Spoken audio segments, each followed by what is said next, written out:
All right. Welcome to the newest episode of Herbie Sports Talk. Thank you guys for joining in. I am Tyler, Big Herbie Herbach, and across the table, as always, Travis, Little Herbie Herbach. Do you think there's ever going to come a time where we don't introduce ourselves every episode? Nah. All right, well, I guess get used to it, people. Well, I mean, maybe there's a time, but, who knows? I mean, even on, ESPN, they introduce themselves every time. I guess that is true. Damn Scott Van Pelt. Yeah, so. Anyways, thank you guys for joining in. We got a fun episode today. We had a fun exhibition fight earlier tonight. Yep. Weird being on a Sunday. But, yeah, we had the Floyd Mayweather Logan Paul fight. We got some NBA basketball coming your way, playoffs, as we've been doing for the last couple weeks. Yep. But before we start that, make sure you hit us up at Herbie Sports Talk on Twitter, on Instagram. If you like the content we're giving us, give us a subscribe on YouTube. Leave us comments. Tell us how we're doing. If there's something you want us to talk about, let us know. Yeah, for real. Love to create conversation or whatever you guys think or your opinions. That'd be awesome. For sure. So, but all right, let's jump into the episode. End of the episode. So yeah, let's start with the weird Sunday Showtime exhibition fight between the greatest and the YouTuber. Yeah. Floyd actually mentioned in the promo video leading up to it, the reason he chose to do it on Sunday because he goes, the there's Super nothing Bowl. else on? Well, yeah, there's nothing on. The Super Bowl's on a Sunday. The All-Star Game's on Sunday. The golf ends on Sunday. All right. that There's no other events happening on Sunday night. Exactly. He goes, there's more people home. Floyd's a brilliant business dude. He's smart as hell. He's actually legitimately a billionaire. So Yeah, that's also true.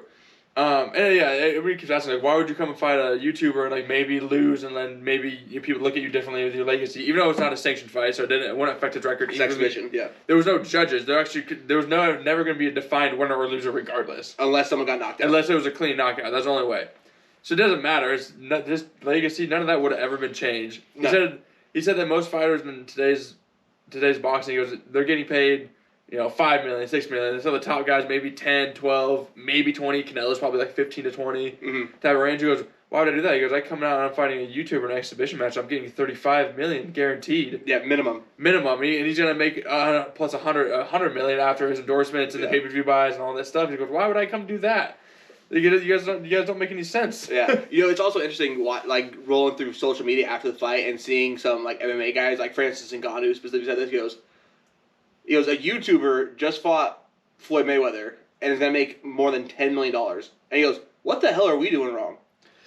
Yeah, and that's what I was talking to Tyler about this. If you guys are listening, obviously with Logan being in the news, Jake Paul's of course in the news.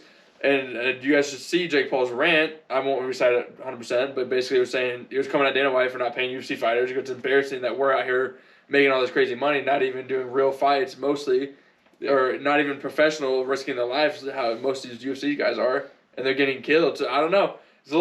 Dana might be in a hot seat, and some UFC fighters are going to place. We already saw that John Jones, Francis Ngannou go down.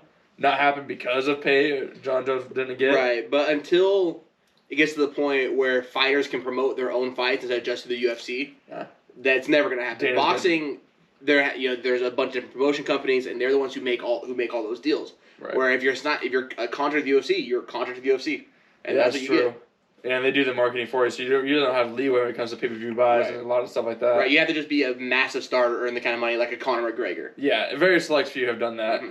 So I don't know. We'll see. I feel like UFC might get some shit later down. We might see some differences in pay coming up, but but let's go ahead and jump into the fights. So the first fight featured Chad Ocho Cinco Johnson against Brian Maxwell. Brian Maxwell had a pretty bad record. He had a few pro boxing fights. Right. He's done MMA. He's even done bare knuckle boxing. Yeah. Which anybody who's ever done bare knuckle boxing, you're insane. You're a goddamn savage. That's it doesn't make sense. And why Chad Johnson said, I want to fight that guy. Yeah. He likes to go bare knuckle. He's a monster. I loved all his interviews leading up to the fight because he goes, I'm just out here challenging myself. He goes, I took a chance on football, took a chance my entire life. All I've been doing is just challenging myself and pushing through. He goes, this is just another one. Something to try. He's done that. So he's boxing now. He tried out for KC Sporting, which is the MLS club in Kansas City. He didn't make the team, but he tried out and it was considered. He did bull riding. He has this long list of the bucket list things that he likes to do, and this is one of them. and he held his own. Yeah, he landed some shots on Maxwell. He did. He actually landed the first punch of the fight. It was like 10 seconds in, and he like threw a very nice stiff jab, and I was like, oh, like Chad actually can throw hands. Oh yeah, it didn't really surprise me at all. I love what you were saying. He goes, the worst thing about this whole fight is I've had to eat really good for the last like couple months. Like, it's just bull crap. He can't have his 4 cigars a day. Yeah, like, I've been retired for so long. I'm enjoying life. Now I got to actually train and do shit again. I will tell you this, dude. He's still quick. The dude, he moves in the ring. Damn. Like, he's still very fast. So, like, good on him. And honestly, he was probably winning the fight until Maxwell just caught him with one. He caught him with an overhead right. Yep. And he went down. Dropped him around 4 right at the end. There was like a minute left of the last round. And then after that, all he did was kind of hug on him and like was just trying to make sure he got through the fight. Yeah. I don't want to be knocked out. But props to Chad Johnson for doing it and, holding his own. Like, I was impressed. Yeah, it's hard not to be impressed with a guy you have no expectations of, but then all of a sudden, like, you're like, oh, he exceeded anything I could even think of. Exactly, yeah. Instantly. So, good on him. The funny thing, too, there was basically one spectator in the stands for that fight. It was Terrell Owens. That's actually awesome. Well, they're actually really good friends. So he had to be there to support his boy. I would have to see T.O. in a boxing match at some point. That guy's a freak of nature, too, physically. He is, dude. They just filmed him, I think it was last summer, running like a 4.45. Yeah, against Tyreek Hill. At like 43 years old. Yeah, when he was out training with Tyreek. Like, that dude's a specimen. Yeah. So, yeah, I can see him doing that. I know he needs some money, too. He's had some bad investments. Well, I mean, if anybody was in crypto, everybody has bad investments right now. Right. All right. So let's go to the next fight. This was the fight of the night. This was such a great boxing match. This is like old school, in a phone booth, rock'em sock'em robot style. Like, it was amazing. So Luis Arias defeated Jarrett Hurd via split decision. So it was a close fight. Mm-hmm. And like I can't believe this went the distance. I really can't. This fight was literally just on like inside each other, uppercuts, overhand rights. Jarrett Hurd got hit with 47 overhand rights. I swear to God. and they were landing so hard, like you could hear them hit, and like boom. He only ever got wobbled one time. It was crazy, and it's just back and forth, back and forth. It was honestly one of the best fights I've seen in years in terms of just pure action. Yeah, pure action. No one's pulling bullcrap, holding cheap shots. They're actually throwing. They're not. There were 2 low blows, but they weren't purposeful. It was accidental. But yeah, honestly, amazing fight. I could see that fight over and over again. I would. So. All right, that's dope. Yeah, it was great. Plus, Jarrett Hurd was a previous belt holder and was trying to get back to that, so this is a big loss on him. And then Luis Arias is a big jump for him because he's in his pro career. He started 18-0 and has gone 2-1 in his last 3 fights. Ooh. So he really needed to step it up. This is a big win for him. Nice. So I like that. I like how the card is mixed up on all the fights. Obviously, you had the old celebrity and Chad Johnson. You had an actual sanctioned fight between 2 pros, battling it out. We had some more celebrities on a non-exhibition between 2 highlight guys. Yeah. I like how they mixed it up. It wasn't a bunch of retired people or celebrities. All these guys. There was some real live action. Yeah, there. You had 2 exhibitions and 2 real fights. Yeah, I like how they did that. So. Moving on to the next one, Badu Jack defeated Dervin Colina by 4th round knockout. Knocked him down 3 times in the round. They called the fight. There's a three-time knockdown rule in Florida, which is where they're fighting at. Right. Badu Jack, this wasn't even supposed to be the fight that he wanted. He previously lost to Pascal in the last Thriller card that Jake Paul did. The Jake Paul card, yeah. The Jake Paul did. It was a very controversial fight. Most people think Badu Jack won that fight, myself being included. And that's the fight he wanted a rematch on, and then Pascal tested positive for PEDs. And so there goes that. So, Dervin Colina, who took the fight on 30-day notice, was just not in the same league as Badu Jack was. Yeah, Jack's an actual seasoned veteran of boxing. Today was his 12-year anniversary since he went pro. See, exactly, seasoned veteran, and a legitimate winner too. He's not a guy that's previous title holder. Yeah, he's had real high achievement in boxing. He's not the guy that's 0-10-1 and fighting as an amateur still. Right, and if you do follow Badu Jack at all, this dude is the most snake bitten boxer I've ever seen. and it's not just the Pascal fight. He's had a bunch of fights where it looked like he won the fight, and they end up calling it a draw or lost decision. Yeah. And like it's just you're just like, well, how is that happening? And sure, you can make the argument like, well, maybe just a little bit more, it wouldn't have been like that. But still, it just seems that like the dude's just snake bitten. But he's making a lot of money now if he keeps fighting on these Triller cards and these Floyd Mayweather Showtime cards. Okay, but he doesn't have too many years left. He's 37. He doesn't have that many boxing years left. He's doing the right thing then. He's making some bank. Yeah, he still wants to make another title. He's gonna actually move up weight class to cruiserweight. He wants to go because he wants to be a three division belt holder. Okay. So, let's see it happen. Fuck it. Now to the main event. To the main event. Floyd Mayweather, Logan Paul, ends technically in a draw, but it's an exhibition, so it doesn't really matter. Yeah. The money versus the Maverick. Yeah. And they both got a win-win on money. Yeah, for sure. Honestly, Floyd dominated the fight. Logan crashed pretty quickly after the first 3 rounds. Really? Yeah, he got a bit of a second wind at the very end, but like in rounds like 4 through 6, he was really lumbering, and Floyd was just picking him apart. Yeah. Like Floyd's never been much of a knockout artist. Especially later in his career, he ended up having hand problems, so like he literally doesn't punch with all his power because it fucks up his hand. Right.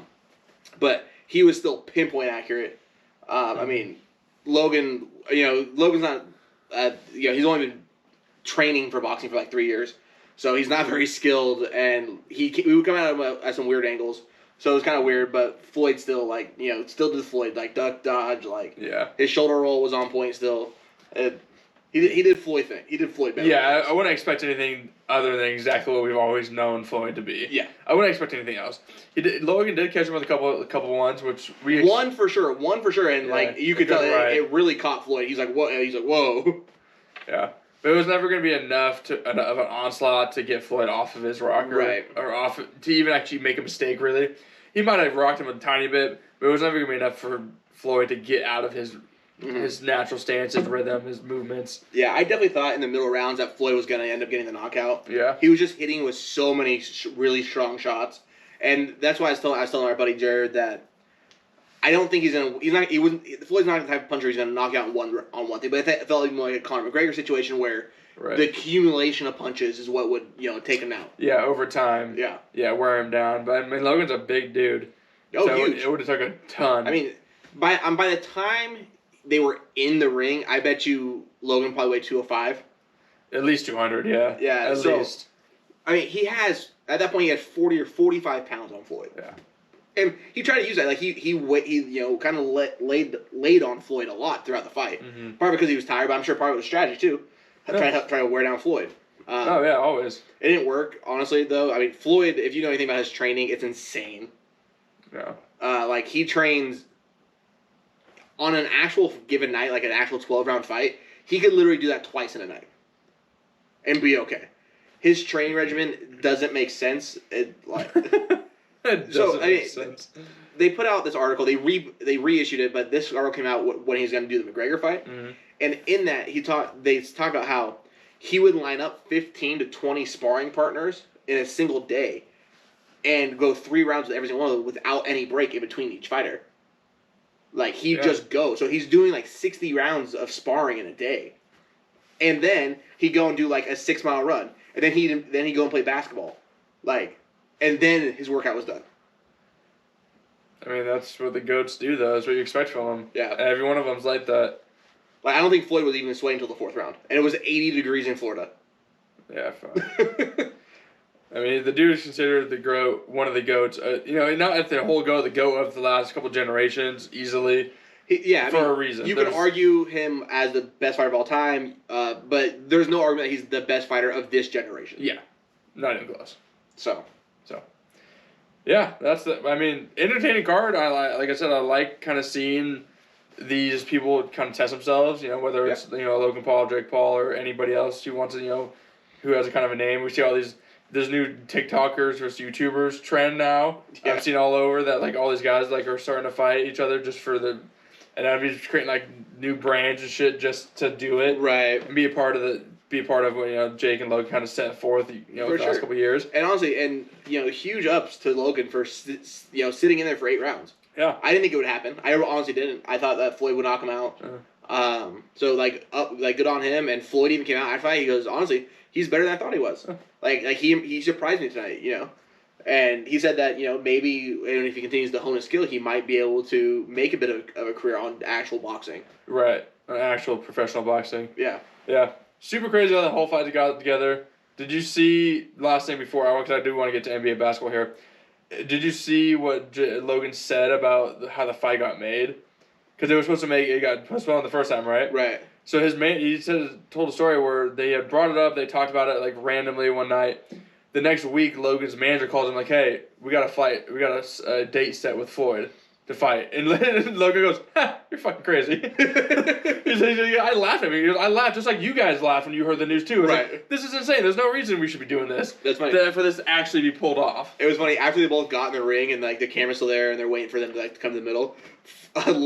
Logan looks at the camera and goes, "This is crazy." He literally said it to the camera. He said that on the press conference too. The pre-fight. He goes, the first thing when that bell rings, I'm gonna think in my head, this is fucking crazy. The first thing I'm gonna think. I wasn't thinking too much about it until the fight was literally about to start. They're coming to the center to touch hands. I was like, holy fuck, this is actually happening. Yeah, crazy what we can see in the sports world these days. It doesn't make sense. What's become of these celebrity type boxing things. Mm-hmm. I could never imagine happening 40 years ago. Oh, never. The world of social media has dramatically changed the entire world. Oh yeah, by a long shot, and it's all sports world now too. Even. Yeah, it's becoming one thing. It's crazy, and honestly, it's gonna get crazier. It's gonna get crazier. It absolutely. Maybe me and Tyler will fight each other for $100,000 in a couple years. Who knows? I'll fight Tyler for $100,000. That's fine. Easy. Well, we'll continue the trend. I guess every other weekend for us anyway. So that's also true. All right, playoff basketball. Let's get back. Get back to real sports. Yeah, I don't know where we're going to go with that one, but all right. So the quick update: round 1 is officially over. Yep. We are 2 games in on the round 2 on the semis on the east side, West Coast. The Western Conference officially starts tomorrow and Tuesday. Yep. So basically, what we had Utah 4-1 against Memphis Grizzlies. The LA Clippers finished off the Dallas Mavericks earlier today on this afternoon, go on a 4-3 series. Denver finished off Portland on a 4-2 series, and that solidified our first round.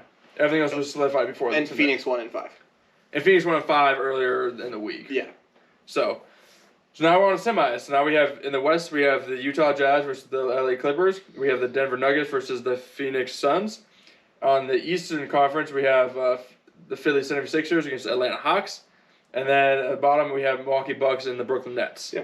Let's go ahead and start in the East since they actually played their first games this weekend. Right. So let's go ahead and start with the game that was played earlier today. Hawks and Sixers. Right. First round? Yeah, first round, first game. There was some concern whether or not Joel Embiid would even play in this game because he does have a partial meniscus tear. Right. But not only did he played a lot, and he played well. He was in the game for 38 minutes, had 39 points, had 9 boards, 3 blocks, was 14 of 50 from the free throw line, which, he's a 7-footer. I'm not sure what Giannis is doing, but you might want to call up your buddy Joel and have him teach you how to fucking shoot. I gotta tell him what you said earlier because it was honestly hilarious. Right before we started, he goes, I'm gonna start going at Giannis like Skip Bayless goes at LeBron. And so now, if you ever heard Tyler talk about Giannis, you know where it's coming from. Yep. That's how he feels. I do. It's I don't hilarious. understand how the one flaw in the game is the one thing you're supposed to do in basketball: make buckets, and you can't do it. Yeah, it's a problem. It's a problem. Jesus. So what happened in the 76ers Hawks game? Outside of Trae Young. I was saying Trae Young happened. That's what happened. But even that, it's not like Trae Young put up 50. He put up what he's been averaging all season long, even all postseason long. He didn't do anything extra spectacular in this game. I think it was really good team ball. They had 3, 5, 9, 13, 14, 17. They hit 19 threes, so that helps. That helps a lot. Like they played good team ball. I think is all it was. They just did what they had to do. Obviously they absolutely blitzed them to begin the game, so that helped. Like they came out of the first quarter with a 15-point lead, and at halftime they're up almost 20. So it's just one of those things. Like they blitzed them, and then Philly tried to make a comeback. Philly destroyed them in the fourth quarter. Yeah, they only lost by 4, even though they were down double digits majority of the game. Right. So I mean, I think they got him. It's gonna be really tough for them to continue to do that, especially if Joel Embiid. As long as he plays, Philly is the better team. Right. Because there's nobody.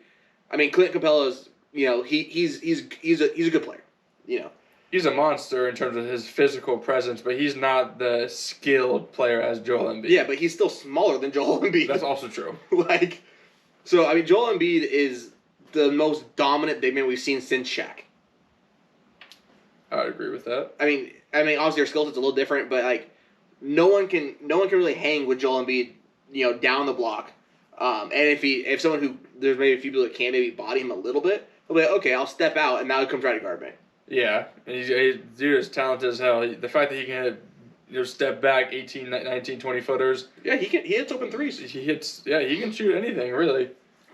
So really impressive. I mean, I had the series still going 4-1 to Philly, and that's why I predicted it the first time around. It just seems like it's going to be really hard. And it's funny, even if Embiid played good, it seems like Philly did not have the normal game. It's like Ben Simmons didn't seem like he had the game as normal. Tobias Harris seemed like he was a little different than his average through postseason. He didn't shoot. Tobias Harris didn't shoot as much as they normally. He only put up 13 field goals. That's like 4 or 5 less than he normally puts up in a game. He shot a decent percentage. He was 8 of 13. But yeah, it's one of the things. I mean, as a whole, like they weren't awful, but they got 0 bench production. Yeah. I mean, everything came from basically 4 guys, which was Tobias Harris, Joel Embiid, Ben Simmons, and Seth Curry. Danny Green gave him 4 points. And then off the bench, Matisse Thybulle gave him 10, but that's basically it. That's insane. Which is surprising, too, because in the 76ers Washington series in round 1, there was only 5 players in the total 76ers lineup that had a negative plus-minus through the whole series. That's crazy. Only 5. So that's what I'm saying when I'm looking at this. I'm like, Ben Simmons wasn't as productive as it seemed like. Tobias Harris wasn't the same production as normal. So you're talking like, I don't see Atlanta being able to do that again because I don't see 76ers playing downgraded that much again. Actually, interestingly enough, that all 5 76ers starters were positive today. Yeah. So, but I don't know. I mean, I think the Hawks just got them. Just surprised them. It's one of those games. And the thing about the Hawks, though, I don't think that they're going to win the series, again, especially if Joel Embiid's playing. Right. But they have enough shooting, enough offensive firepower to win another game in this series, though. So I don't expect to go 4-1. I'm thinking this 6-game series 4-2. 4-2. Do you think you'll probably pull one off at home again? Probably. Okay. I can understand that. I mean, they do have some ridiculous shooting ability. Yeah. They have a lot of offensive firepower. Everywhere, man. So that's it. So yeah, it was a really surprising game how that went down. But yeah, I still think, I mean, it's almost an impossible argument to try to say that Atlanta actually has a legitimate shot at winning this series. Yeah. I don't know if I ever hear anybody else say that they're picking Atlanta to win the series or that they think they actually have a legit shot to win the series. I'm going to be really dumbfounded. Honestly, and I'm going to be very confused what your reasonings and logic behind it are. I was going to pick Atlanta if Joel Embiid was out. If I knew Joel Embiid was going to miss the majority of the series or all the series, I would have picked the Hawks to win this. See, that's a fair point, but that ain't going to happen. No, not now. Yeah, Joel's playing and Joel's doing, yeah. Bad motherfucking things. So bad motherfucking things. So, yeah, I think Philly takes it regardless, though. Yeah. Right. Yeah, I'm in concurrence. Unless Joel Embiid really tears meniscus completely in the next game, and then he's off then we're fucked. They're fucked. Yeah, the 76ers are screwed. That happens. It's because he is their main scorer. So maybe you'll see a little bit of 80s Lakers Magic Johnson put Ben Simmons down at the center position. God, please, no. He would get destroyed. Why? He's 6'10". Yeah, but he's tiny. He's a strong kid. No, he's not. He's bigger than Magic. Yeah, he's bigger than Magic. Put him against Capella, he's gonna break his arm. I don't know, man. He'll bring that skyhook. I don't know, man. Get out of here. Get out of here with that. Let's hit the Milwaukee and Brooklyn series. Brooklyn went up 1-0. What was it, Saturday afternoon? Yeah. Honestly, like this isn't gonna be interesting. I know I pissed you off when we were making our picks on this series because I was telling you how good this series is gonna be and like how good this Bucks team is this year compared to the last couple, and I picked Brooklyn anyways. You did that all of last episode. You're like, I love the series. This team's doing so good, but I'm picking this other team. Like, you're fucking with everybody's heads. I'm so confused.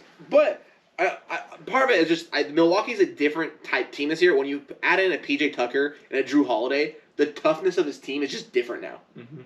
It's just very different.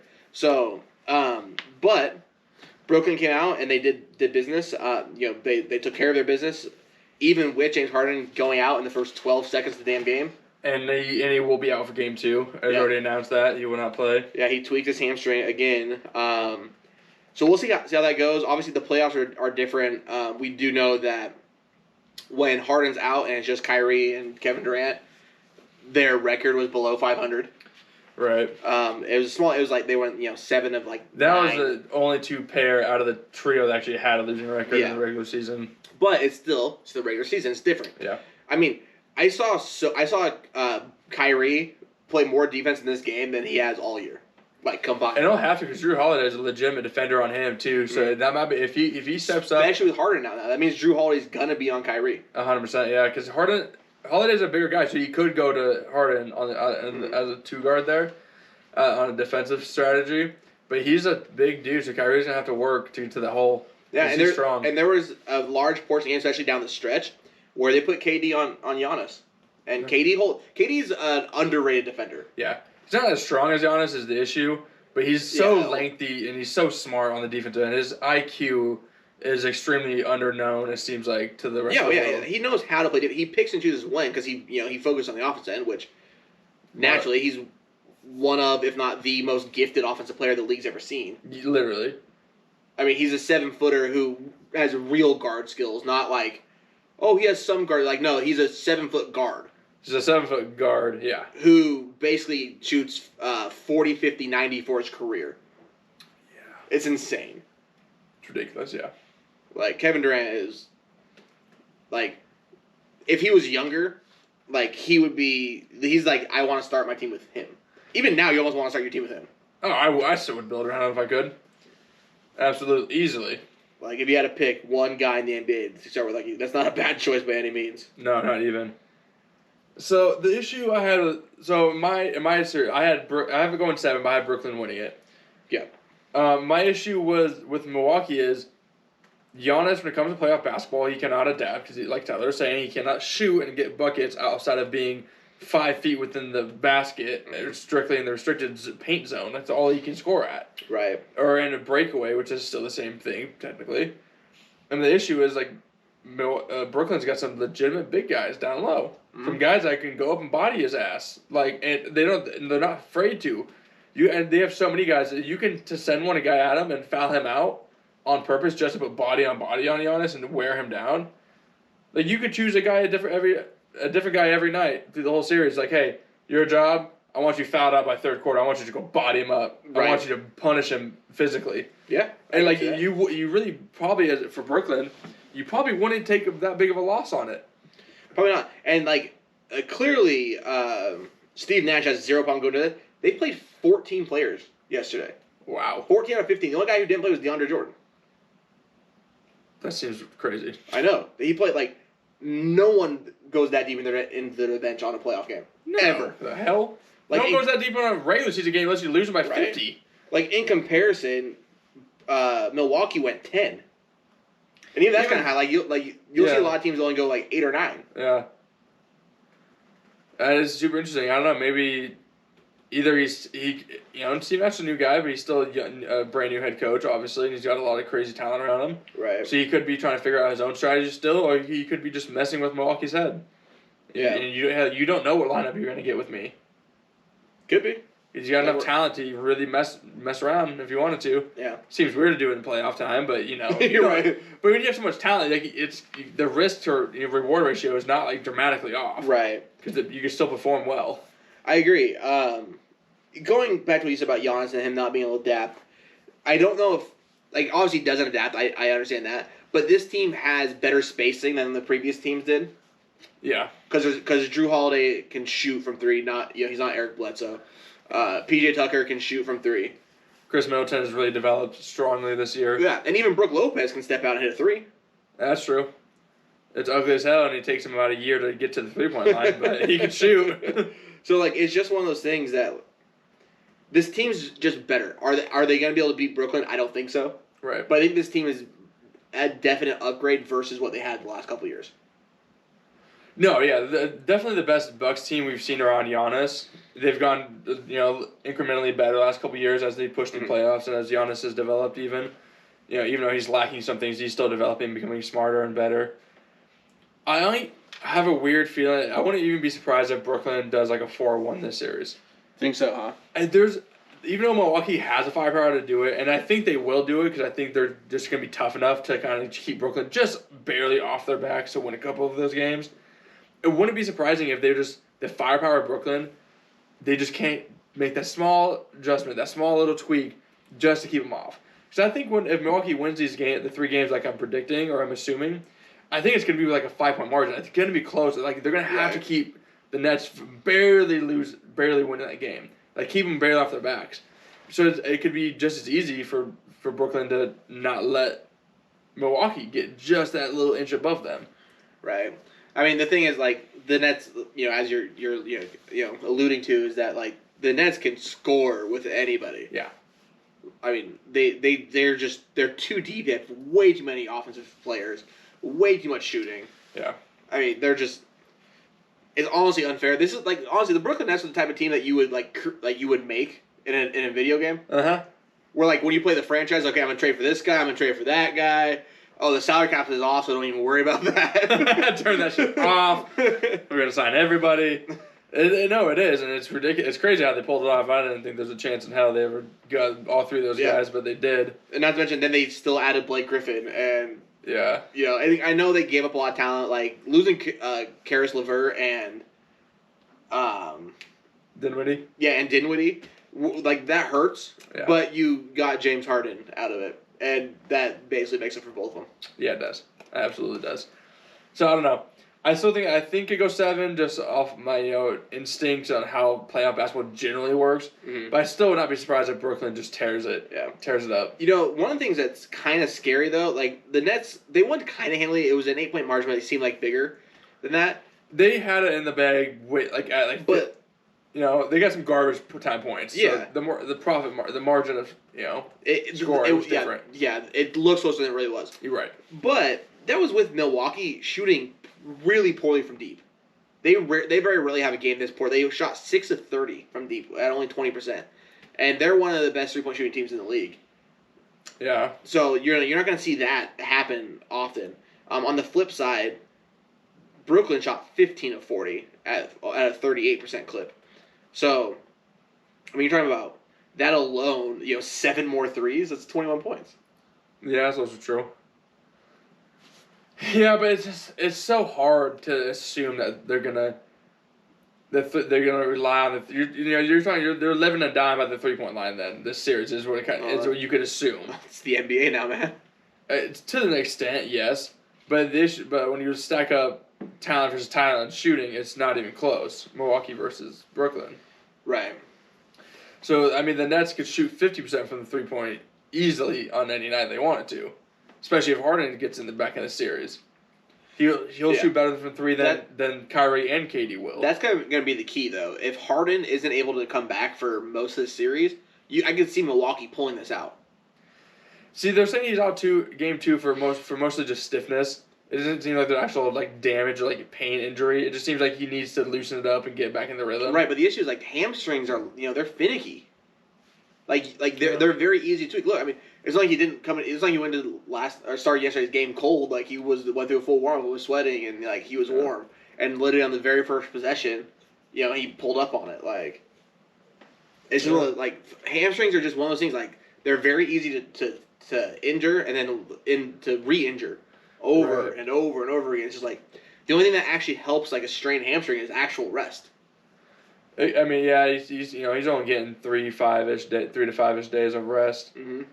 So no, I think he's back game 3, game 4 at the latest. It depends. Maybe Milwaukee pulls out the next 2 games, 2 and game 3. He's back for game 4 guaranteed. Oh yeah, for sure. If Milwaukee wins the next 2, for sure he's back game 4. So either way, I don't think it's going to be something I'd consider worrying about. I think he's back game 3. We'll see. I mean, hopefully, I think Brooklyn's gonna need him. He's become the point guard of that team. Yeah. And Kyrie's like, I want you to be the point guard. I'll just play off of you, and it worked out because Harden's the better overall point guard. He's the better passer. Definitely. Better decision maker. Yeah. Things like that. And not anything against Kyrie. Kyrie's one of the best players in the NBA. His dribbling skills and his finishing skills are probably the best in the NBA. Yeah. I think 100%. Yeah, I mean, you watch him dribble and it's mesmerizing. It doesn't make any sense. It doesn't make any sense. As a guy who used to play basketball myself, and trying to watch these guys, I'm like, how the hell does your finger work like that? My finger don't touch the ball when I do that. I mean, it helps when they probably their fingers are probably an inch longer than yours. That's also true. They have freakish hands, but it's so impressive, and it's not even the fact that he can do it, just how fluid it is. He knows when he's going to do it, how he's going to do it. It's never a messed up dribble majority of the time. It's not he's making this shit up. It's in his brain. It's programmed right on when to do it, how to do it, situational. Really smart, really ridiculous. Yeah, and the thing is when you play sports, you don't think about what you're gonna do. It's all instinctual. Yeah. Right. You're just moving, and the fact that he can move like that is a testament. It's ridiculous. Yeah, he do that instinctually is insane. Second nature. He's a very impressive player. He is. So we're both thinking Nets in 7, huh? I think Nets in 7. Wouldn't be surprised if it goes in 5 or 6. I hope it doesn't. I want a good series out of this. I really do. I want to see a really tough back and forth type of series. So let's go to a series that might be really good back and forth tough series. Okay. Utah Jazz, LA Clippers. Yeah. This one I thought Dallas was gonna pull this series off.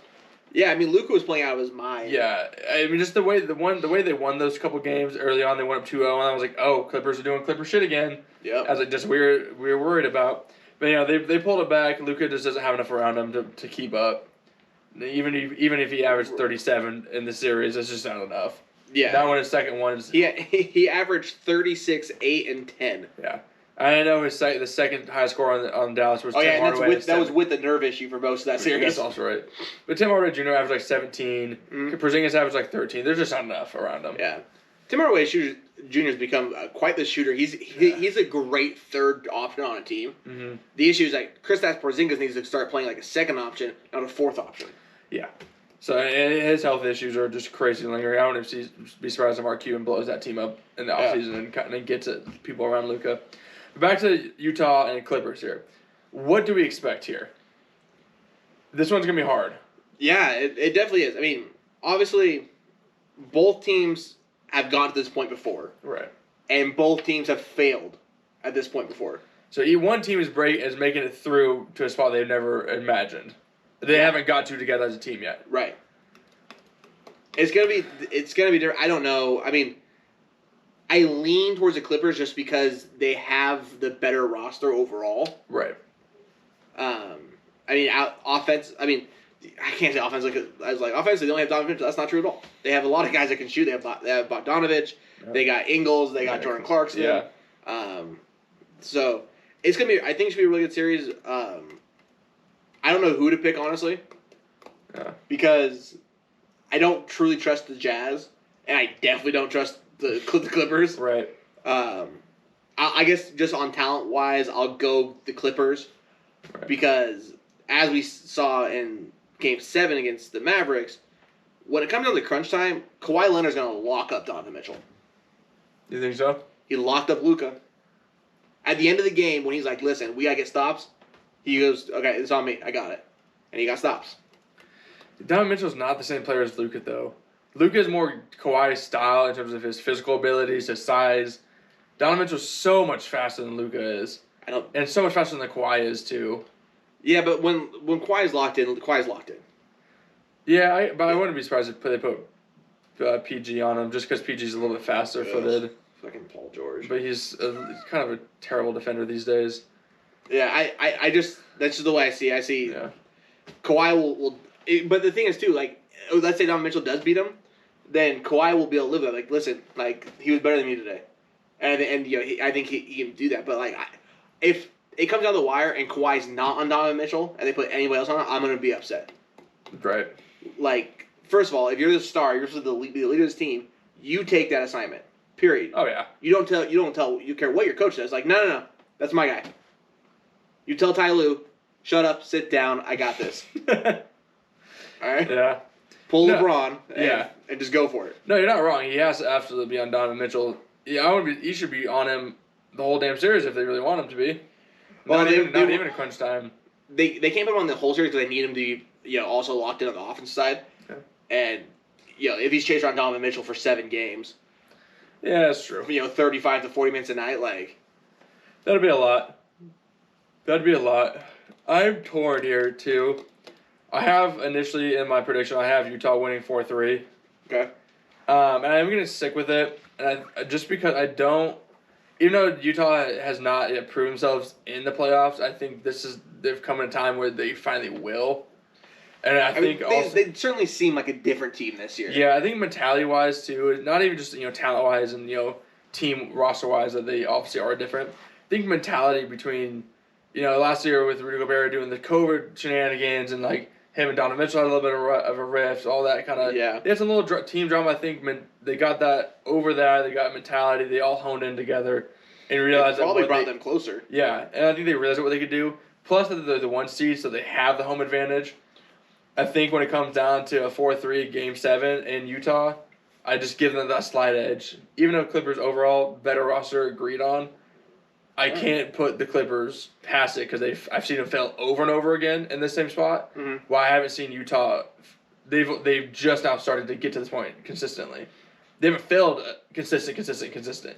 They just got to being there. Gotcha. Okay. So I'd rather give them the benefit of the doubt to see if they can push forward. But I've already seen the Clippers lose that benefit.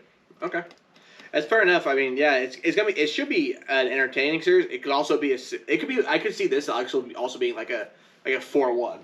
Just somebody shits the bed entirely. Yeah.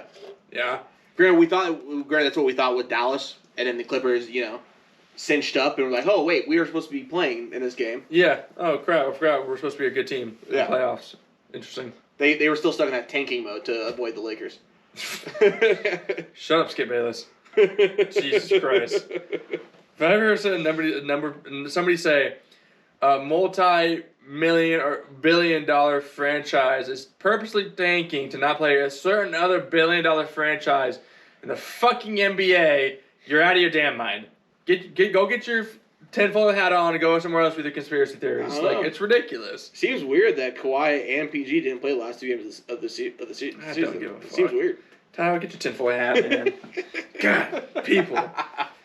Ain't nobody running a team that's worth $1 billion. Like, yeah, I would just take the last 2 games. No one does that. Crazy fuckers. So let's get to the last series that neither of us predicted. No. These 2 teams. We both had Portland winning. We both had LA winning the series. Yeah. So now we got Denver and Phoenix. So neither of us have a prediction on this. Neither of us have kind of thought what this series might look like. So let's break it down a little bit on what we can assume or predict what happens here. Phoenix and 5. Phoenix and 5. Holy fuck. Dude, this Phoenix team is so damn good. Yeah. Like, they really are. Like, I thought the Lakers would be able to pull it out against them, but, like, AD got hurt twice. Yeah. LeBron was dying in Game 6. Do you see LeBron? This is something that's actually really annoying. Did you see him? I think it was like 3-4 minutes left in Game 6, when he literally spent the entire play complaining to the ref, and then walked his ass back to the other end to literally not even guard. He just stood there and let the guy take an open 3 in his face. Yeah. Like, that's what I thought you were supposed to be challenging for the greatest of all time, like going out for another ring, like carrying the team on your back, and you act like a little bitch. Yeah, I mean, like, what was that, dude? Yeah, he gave up entirely. Yeah, but he was also dog tired. Like that specific possession, like there's no excuse for it. Like he was acting like a fucking child. But you could also see like he couldn't move, man. He was like at one point like 4 minutes ago in the game, he was like, hey, I need to sit. Like I'm like he was dying. Like he couldn't catch his breath. Like it was bad. Yeah. But he honestly, it's not surprised he missed 30 games of the regular season and came back right at the end. Was never able to get back into game shape. I mean, I guess, but I don't. Even then, you're supposed to be the GOAT right now. You're supposed to be one of the best. I don't care if you're not in game shape. You better figure something out. Honestly, his attitude towards in the last couple games of that series, it reminded me of his attitude in his last year in Cleveland. Like when him and JR and all those issues. Like, what are you doing, you idiot? Like, yeah, he seemed like he had already checked out. Yeah, it definitely seemed like he checked out from this season. He's like, I'm done. I'm tired. So I don't know. That's really annoying. When it comes down to Phoenix, like you're saying how they're so good. Now about the status about the 76ers, they only have 5 guys had a negative plus minus the whole series. Phoenix only had 2 guys with a negative plus minus in the whole series. And so they're damn good, and that's not only were they positive, the lowest one they had was like a +7. Like they were very positive, not just minimally. Right. They were very productive. And one of those things, like people were like expecting the Lakers to come in and like dominate them. It's like they won the second most games in the entire NBA. Yeah, they had a 70 win percentage. 70% of their games. Yeah, like that doesn't just happen. Like they're a damn good team. They're a damn good team. So do you think that Phoenix does what we thought Portland would do? Because Nikola Jokic is by himself and he's carrying. We thought between Dame and CJ at Portland that they could the two of them could take over one of Jokic. I mean, honestly, we think Phoenix as a whole team could just take him over. I mean, I can think you can look at Portland and Phoenix and see like almost the same team, but Phoenix is just a step above what Portland can do talent-wise. Mm-hmm. But like they have they're very you have Dame and Booker, then you have CP3 and McCollum, and you have Jay Crowder and Robert Covington. Right. But like outside of Dame and Booker, like because you're taking Dame over Booker. If you don't, you should be like put in a home. Yeah. Like you're taking Dame, but other than that, like I would take CP3 over McCollum every day. I would take Jay Crowder over Robert Covington every day. Right. I would take DeAndre Ayton over Nurkic every day. Oh, every day. Easy. That one's easy. So, there's a low level above. And plus, we probably underestimate, even though Dame's a great leader and he's a seasoned vet, he's still not in the same league of veteranship and playship as CP3. So that also plays a dramatic account, plus with his experience in the league, his playoff experience in the league, where he's what he's able to accomplish. He's still got that levels above what Dame's at in his career. Yeah. So that is an added benefit to Phoenix. Yeah, I'm going to take it a step farther. I think Phoenix is in the finals. Okay. Regardless of who they play in the Western Conference Finals, I think they make the NBA Finals. Do you think even if they face Utah or the Clippers? Yeah, I don't think it matters. Past them? I'm taking Phoenix. I don't know if I'm going to say they're going to blow past them. I'm taking Phoenix to get to the finals. Okay. Early prediction change. I like it. Yeah. Honestly, I mean, I said at the beginning of the season, like, watch out for the Phoenix team. They're going to be really good. Like, I said they were going to be good. I was thinking more like a 5th or a 6th seed. Not the 2nd seed and like the second best record in the entire NBA. I wasn't expecting that good, but they really are that good. Chris Paul really does magical things with young players. He really does. He's proven that now. And I think that also just like hones in a little more on what Chris Paul's greatness really is. I understand he hasn't won a championship yet. He might. Yeah. But I mean, just what he's done with 2 very young teams in 2 straight seasons is insane. Like, it is. It's completely ridiculous. I can't tell you any other player that's ever done that. Yeah. There's a stat actually here of the effect of Chris Paul win percentage wise on a team before he got there and when he was there. Yeah. Yeah. So the Hornets season before 0.219, meaning basically 22% win percentage. Okay. Yep. First season 0.46. So doubled. Doubled. Clippers, 0.39. First season, 0.60. Almost doubled again. Doubled again. Rockets, 0.67. First season, 0.79. They went from a playoff team to like best record in the Western Conference. Yeah, to Western Conference Finals. And then Thunder, 0.59. This was a small increasement, 5.9 to 6.1. But he was only there for a damn season. Right, but they also weren't expecting that team shouldn't even touch the playoffs. Yeah, and it still hit the playoffs. And the Suns, .46 and .71. Yeah. I mean, the Suns went from, doing absolutely nothing for 13 years, basically. And Chris Paul's like, don't worry, I got this. So anywhere he's gone, he's proven himself to be a winner. He's a winner. He's taken that team to a winner. Just because you don't have necessarily the postseason success that some people think you should have, doesn't mean you're not a winner. There's a lot of people that didn't win because of Michael Jordan. Like some of the all-time greats ever. Stockton Malone, Charles Barkley, Patrick Ewing. The list goes on and on. Yeah. Of how many great, all-time great players never won a championship. Strictly because Michael Jordan was like, fuck you guys. Yeah, basically. Pretty much. So, no, I think I'm definitely taking Phoenix in this series for sure. I'll probably go 4-2. I think the Joker he's just so good. He's so smart. I think he can do enough magical things to pull out a game or two. Okay. Wouldn't be surprised if it goes 4-1, honestly. But I'll give him the benefit just because who he is as a player, how he plays. I think he's smart enough to pull off an extra one. Okay. So I'll take Phoenix 4-2 for sure. Yeah, I'm taking 4-1. This team, I don't know what else to say about like how good they really are. Like better than I expected, and they seem to be dominant. And Devin Booker, like I think he solidified himself as a star in this league. Yeah, it's ridiculous that he's been a star like basically since he was a rookie. How well he's played. Right. That like it's taking up to this many great performances season in, improving. You have to prove it in the playoffs though. That's what solidifies yourself as a star. Yeah. Is doing it in the playoffs. I mean that's a good point. I mean Luka did that last season with his performance. And you saw a glimpse of it with Phoenix in the bubble because they almost made the playoffs last year because they went 8-0 in the bubble and almost got there and he hit that ridiculous buzzer beater. On that turnaround, and even last year, the year before, he dropped 70 in Boston. Yeah, he's got a couple of really high point performances. So no, I think he's a star for sure.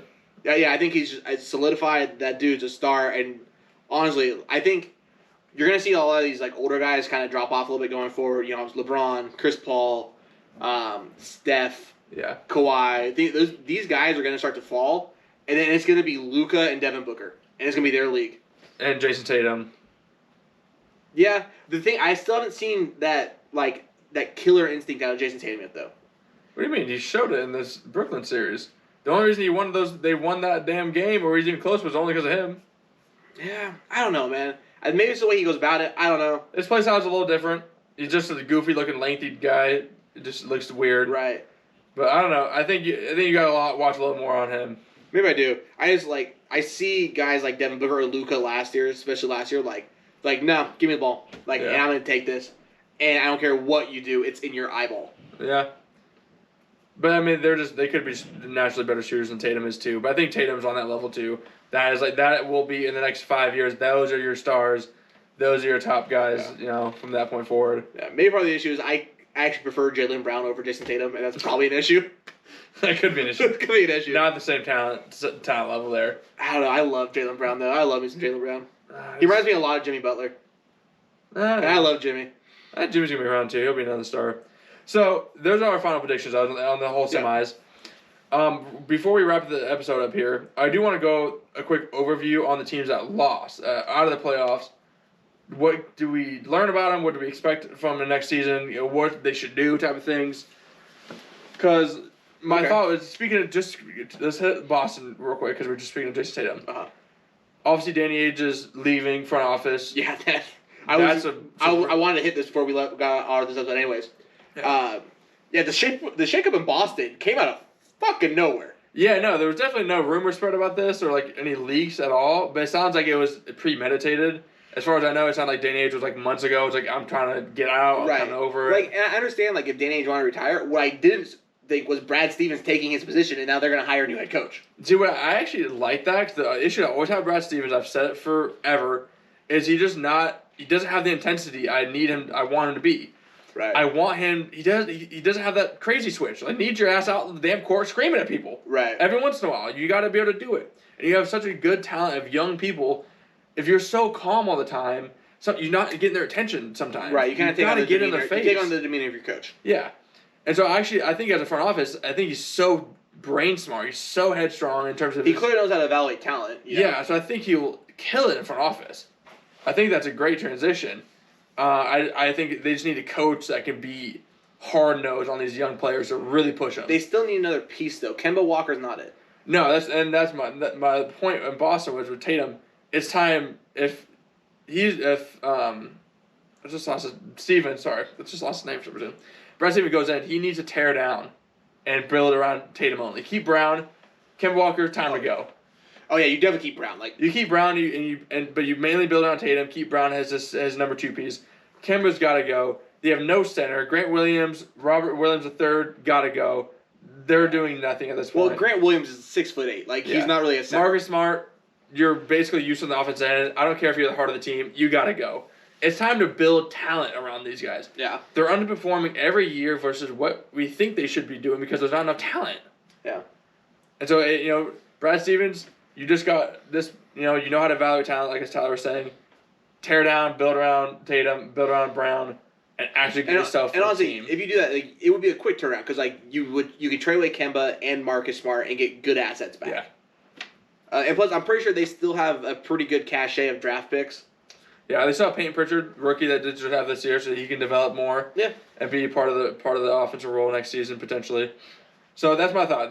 Brad Stevens moves up, tear it down, build a team that we have been expecting for the last couple of years, and they've been underperforming. Yeah, for sure. I mean, they've definitely have been underperforming, and they need to do something different because it's not working. Yeah. What are your thoughts on Miami? We talk about Jimmy Butler a lot. We love Jimmy Butler. Yeah. They got swept by Milwaukee. It was not a huge surprise. What do they need to do here? They need to bring in. They need to get in. Obviously, they need someone else next to Jimmy. Bam Adebayo is a third guy. He's not a number 2. Yeah. And Goran Dragic definitely isn't. He wasn't even starting the last half of the year. Mm-hmm. They need to bring in someone else. Whether that be like a Bradley Beal, if you can, swing and trade like that. Woo! I'd love that. So. God damn, I love me some Bradley Beal. So I mean, they gotta do something. And honestly, they'll figure it out. Pat Riley is a genius when it comes to team building. He'll figure it out. Yeah, that doesn't surprise me at all. Honestly, what you do is you get Gordon Dragic out. You kick him out. You probably even send Tyler Hero because he's got a little bit of hype around him. Mm-hmm. You probably get a piece for him just because he's so young. If you're going to make a swing for a Bradley Beal, Tyler's going to have to be in it. He's going to have to go. They were supposed to get Bradley Beal this season at the trade deadline, but they did not want to give up Tyler Hero. That was a sticking point. I give him up. Tyler Hero, even though he's good young talent, he'll probably develop pretty well, and his skill set will translate to NBA game. Right. Bradley Beal is an all-star guard. He is one of the top guards in the league. You fucking send your 2-year player, Tyler Hero, out. Right. There's not a comparison here. Right. Maybe they think he'll be the next Bradley Beal. It's like, well, are you trying to win championships now? Or are you trying to win championships in 3 years? But in 3 years, Jimmy Butler probably won't be there. Jimmy Butler won't be in his prime in 3 years. Yeah. So. You got to win now. They have enough pieces there that they can win now. They proved it last year that they have enough talent there to do it. They got to just add a little more. Add a little more. Okay. What do you think of the Knicks team? Obviously, huge jump up. Julius Randle, most improved player. Yeah. But just this is your classic Tom Thibodeau team. Yeah. They are so worried about winning every game in the regular season. That's why he plays all his starters 42 minutes a game. Right. And then they die in the postseason. It's because they overperform in the regular season. They're not, honestly, this team's not great. Sure, they're better than we expected them. Right. But they're not great. There's not a lot of great pieces like this, especially offensively. You have Julius Randle and Derrick Rose was a revelation. Which Derrick Rose was actually the leading scorer in the Atlanta series. Yeah. But Derrick Rose isn't your future. He's barely your present. That's good. That's a good line. That's a good line. It's just there's not a lot there. No, I think they're in the kind of the realm similar to Boston. Maybe you keep Thibodeau around, but you try to build around Randall, but you need legitimate pieces. Derrick Rose is old. There are rumors with how much better they were this year that they could be in line to pull a star in free agency. I could see it, but the issue is even if you pull a star in free agency, you're sending off so much away. Well, no, because it'd be free agent, so you don't have to trade anybody. I guess that's true. It depends. There'd be another playoff team still, but it wouldn't be enough to really. I'll tell you this: if they run it back, I wouldn't be surprised if they missed the playoffs next year. Yeah, no, not at all. If it's the same exact team, they probably miss playoffs. So, people probably adapt and they figure out what they were doing because it'll be the same Julius Randle shenanigans and Derrick Rose shenanigans. Probably the same issues. So, yeah, I mean, they're not that good of a team. It just and honestly, even if you pull in a star, it probably won't make that big difference. It won't be enough of a difference. If you're gonna bring it, you gotta bring in two. Yeah, at least. Or like a star and like another person who can sit in like right behind Julius Randle as like the third option. Right. Okay. And then keep Derrick Rose as your leader. So we got a couple more teams here. Washington. Can we trade Bradley Beal, start over? Well, yeah, Bradley Beal should be gone for years. I've been saying that forever. I'm trying to think, can we just sell the franchise off? Can we go to the 31? Can we go to the 31 NBA teams? Hey, Seattle Supersonics. They're going back to Seattle. Yeah, I was just come back to Seattle. We'll take them. Let's do something. This doesn't make sense. It's even when they had John Wall in his prime, they were never anywhere close to making legitimate playoffs. And the thing is, they're actually they actually have finally started to build a decent little group of young talent there, and so they could get better. But it's still gonna be a few years. This is just the starting point. Yeah, and you have aging Westbrook and aging Bradley Beal. Yeah. So without them, that team is nothing. Yeah. No, I agree. They need to. I can't say blow it up, but they need to get rid of. They need to trade Bradley Beal, and Westbrook if you can, to bring in as many overall assets as you possibly can and really build a team. Yeah. Build a young team. Do what Phoenix did. It took them 10 years, but fucking look where they're now. Yeah. Look at what Philly did. Yeah. Trust the process, which everyone hated that. But but look where you're at now. Yeah, look where you're at. Number one seed in the East, and you're the perennial talent to get to the finals in the East. Exactly. So, yeah, I think you're right. Trade, even though they'd hate your life if you traded away Bradley Beal and Westbrook after you just got them. But you trade both of them away, you get yourself a good guy through the draft. Try to go find a Devin Booker type of player, do something, and then get assets all day, and spend the next 5 years doing something. If not, sell the franchise. And in 5 years, if it doesn't work, you sell the damn franchise. Send them to Seattle. That'd be such a heartbreak to Washington because they lost the team once already. Yeah, they did. So no one down Washington. Washington is not made for sports. It's political town only. Take sports out of Washington. The Nationals just won a World Series 2 years ago. No one cares about baseball. I mean, some people do, but I definitely don't. So, we got a couple more teams here. Let's roll through these. Now we're going to the West. Yeah, on to the west side here. West Coast. West side. West side. I say it every time. I don't know why.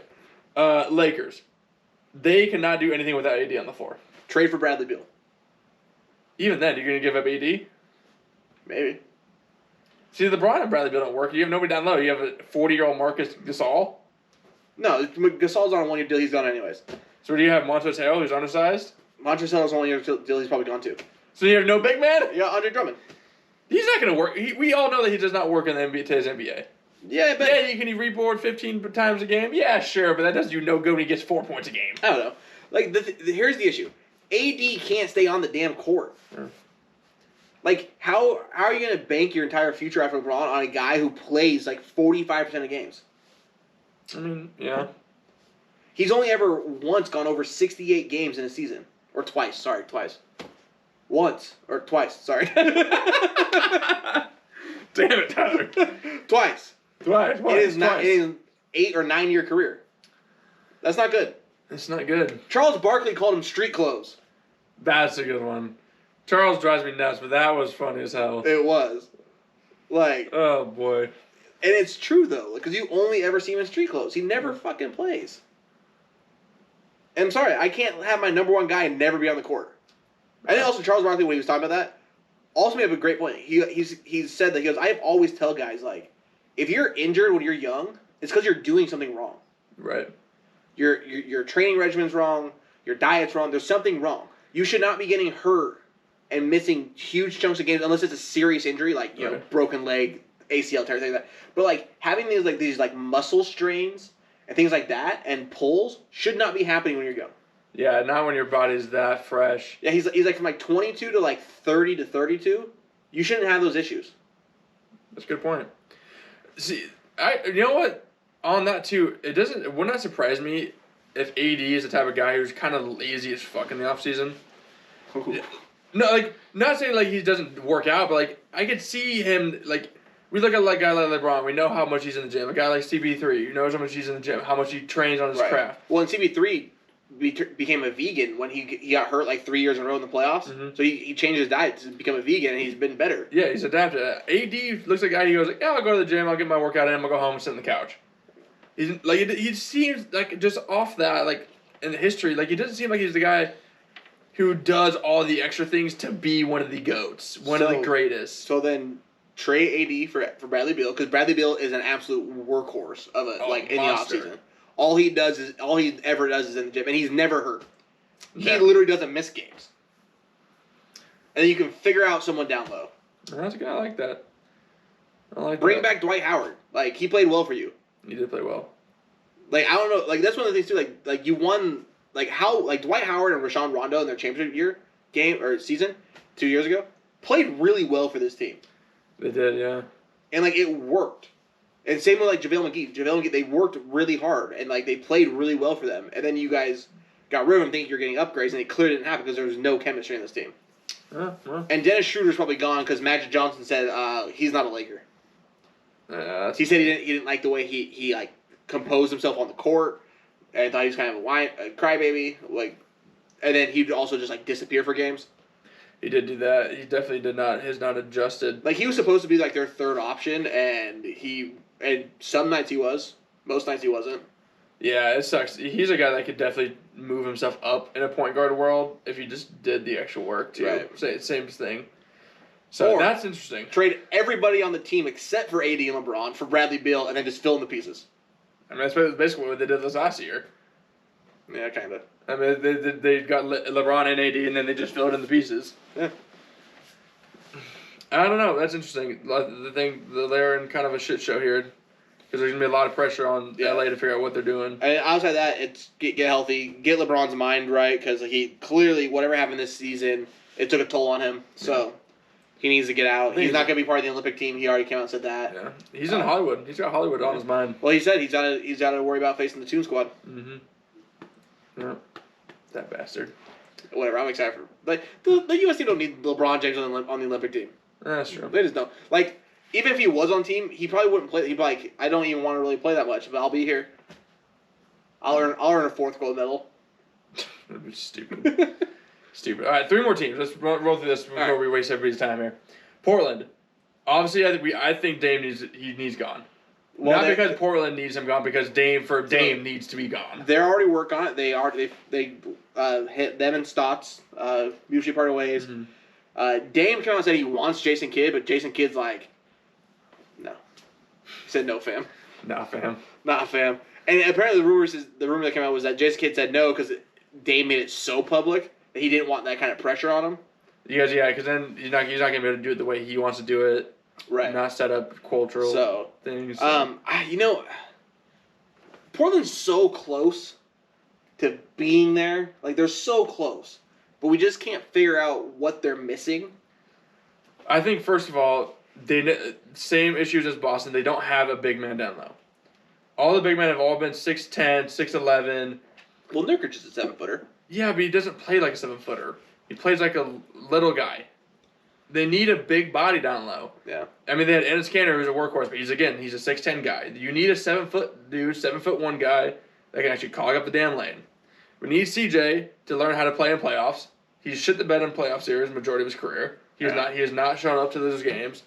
And then you need a third option. Whether maybe you get a big guy that is also a third option. I think that's the biggest thing. Like, their third option right now is probably Robert Covington. And maybe it's Norman Powell. They did pick up Norman Powell. Yeah, he might be next year more of a third. Yeah, I mean, they only got him at the trade deadline, so it could get better. But there's just something. I don't know what's missing. Maybe it's the mentality. Maybe just bringing a new head coach and giving kind of just some energy to the team that way. Because I mean, Terry Stotts has been the head coach for 8 years now. Yeah. You know, when you're pushing the same message year in year out, it gets kind of stale, especially for guys like CJ and Dame that have been there for their entire careers. Yeah, that's true. That's a good point, mate. We'll see if that if the cultural change can make a difference enough to push them over the edge. Interesting. Okay, Dallas Mavericks. Like I already kind of mentioned, Mark Cuban's probably. I wouldn't be surprised if he blows up the team to build more around Luka. Porzingis been consistently injured. Tim Hardaway you keep because he's developed well. Maybe you keep Porzingis, but I think he's because of the injury prone so much, he's not Right. been useful enough. I think you need to find someone to come in and take Porzingis' spot away as the second option. Even though I've said earlier he's not really the second option because he doesn't play like the second option, but he should be. Talent-wise, he should be. He should be. But at this point, like, people have got to be thinking, like, why not go play for Dallas? Like, this team is really good. Luka's an absolute superstar already. Yeah. And, like, they have some pieces. I think they're one of those things, I think, like, legitimately one piece away. They're a dangerous team. I mean, they were dangerous already. Oh, what's that sneeze? Sweet. Go ahead. Fuck, that was weird. That was weird. No, like they were scary already. Like they go out talking going up to the Clippers team, even though we know their history playoff we expect Clippers to be a dominant team. Yeah. Just like the talent they have there, but they went up 2-0 real quick, and they looked like they could easily do a 4-0, 4-1 the way they were playing together. So, yeah, you find a legitimate big time second scorer for Luka, not a 17-point game like Hardaway, not a 13-point game. You need somebody who's putting up 22 or 23. Yeah. And so maybe you get rid of Porzingis and you bring that guy in and you keep Hardaway at 16 to 18, 20-ish. And then you look I think if you're able to keep Porzingis too, like that's awesome. That'd be great. Yeah. And like if he can just go out there and just play, not have to worry about even doing anything, like just go out there and just like when you get the ball, just do something with it. Just do something with it. I could just see that being a thing. They remind me a lot of Denver from last year.